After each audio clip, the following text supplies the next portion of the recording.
just wanted to do a quick analysis. This piece here is, quite a lot of people, a few students of mine have been playing it, and it's a beautiful piece. And I just wanted to show how even a sort of modern piece, this was composed, I don't know exactly when, but in recent times, not hundreds of years ago. Yet it still uses a lot of the same structures that we see in pieces that were composed hundreds of years ago, like triads, types of phrases, and that sort of thing. So I just want to do just a really quick analysis of this beautiful piece called Canzone d'amore.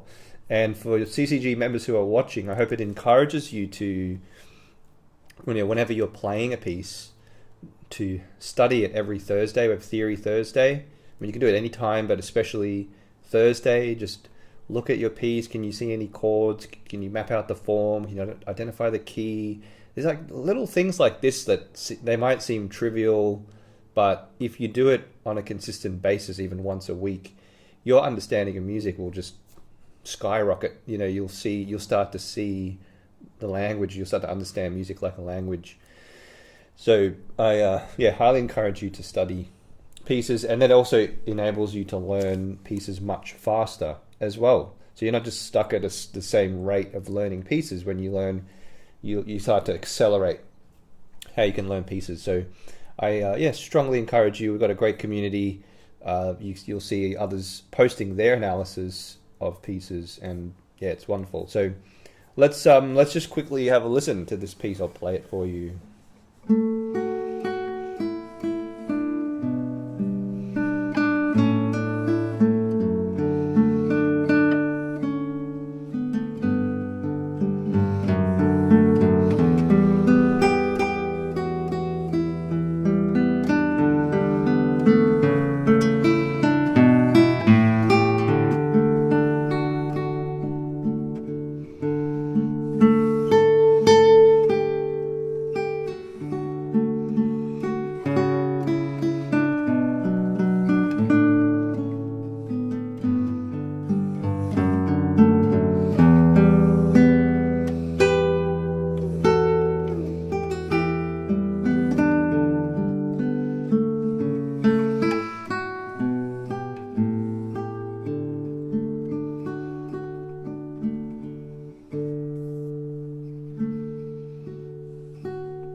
Right, it's a beautiful piece. We can go into so much detail about the phrase structure, the form, and everything. But what I want to do instead is point out how much this piece is based on triad shapes. I was actually going through this with a student yesterday, and pointing out that if you can see the triad shapes and put your fingers down, it does a lot of good things for you. Your technique becomes more secure. You start to be able to read things and learn faster and all that kind of thing. So the first triad we get, really the first full triad we get is there. Those three notes there. So we have a B, a G, and a D. So we can say that's a G chord with B in the bass, or a G chord open space triad in first inversion. So if you've practiced that before, when you see those notes in that arrangement, in that fingering, you already know it. You've already done it before. Right? Here's another one. That's a beautiful D chord there with F sharp in the bass. Same thing, if you've been practicing your chord shapes, you will already know that chord. It's not something new. It's not something unfamiliar. So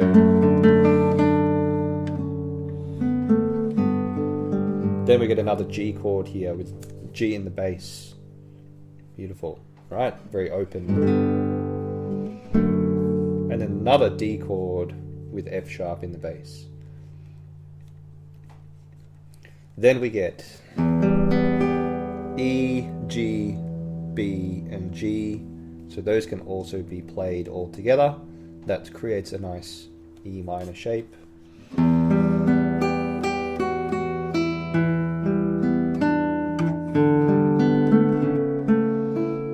Maybe the next full triad, I mean there's a few, even just those three notes there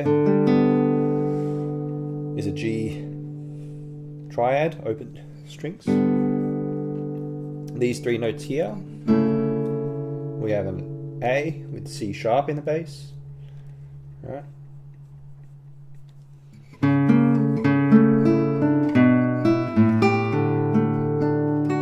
And then we go to finally ending the phrase here on a D chord. That's 8-bar phrase there. So even if we just look at those first 8 bars, you know, we have this triad shape there, and then we get the D shape, and then the G, the E minor, and then we go G, A, to D. So there's a progression that's embedded, you know, in this piece, and you know, seeing those chords really helps you to learn the piece, to read in a very different way, to secure your technique, because you're putting your fingers down together instead of reading one note at a time, which a lot of guitar players do that. They'll see a note, and you know, it's like, okay, there's one note, and then I've got to put my finger on that note, and then here's the next note, I've got to put my finger on that note, and they'll probably lift that finger off, and then here's another note here, and it's just like, it's very agonizing to learn that way. You really have to, you want to really grow and graduate to a new level of playing and reading, where you're seeing music in groups, you're seeing the words and sentences, and so we're seeing that here. So we're going right, so we get our G chord, beautiful triad, G, D, E minor, A,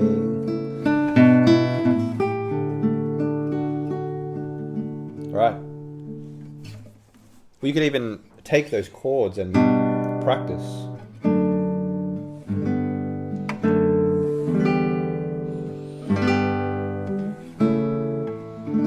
So if I just play them in order, so G, and then D, and then G, D, E minor, and then G, A, D. Now we've got a little progression.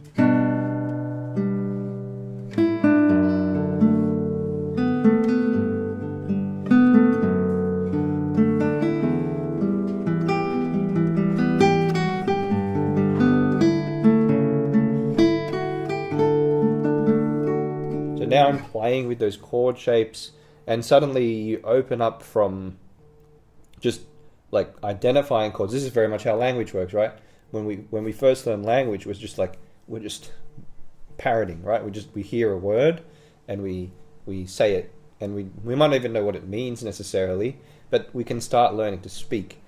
And when you start seeing chords like this, they actually become a language that you can speak out for yourself. You can play around with these chords, make up your own music on the spot.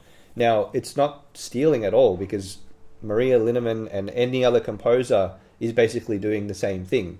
It's like saying someone who's speaking on a stage is, unless they're verbatim, word for word, copying someone else, right? But like the fact that we're using the same words as each other doesn't mean we're copying each other. It's how we use those words. So I just thought I'd point that out. And, a great task to do is study your music. Just, can you find any chords? Can you put your fingers down to create chord shapes on the guitar? How long can you hold those chord shapes for? That will save your technique, make your technique very efficient. So I hope that's been of some, encouragement and motivation to study the music you play, and I think it will help take you to a new level. If you want to check out, if you want to take a free composing course, compose a piece in 7 days, you can check out the link in the description. It's a really fun one. So see you next time.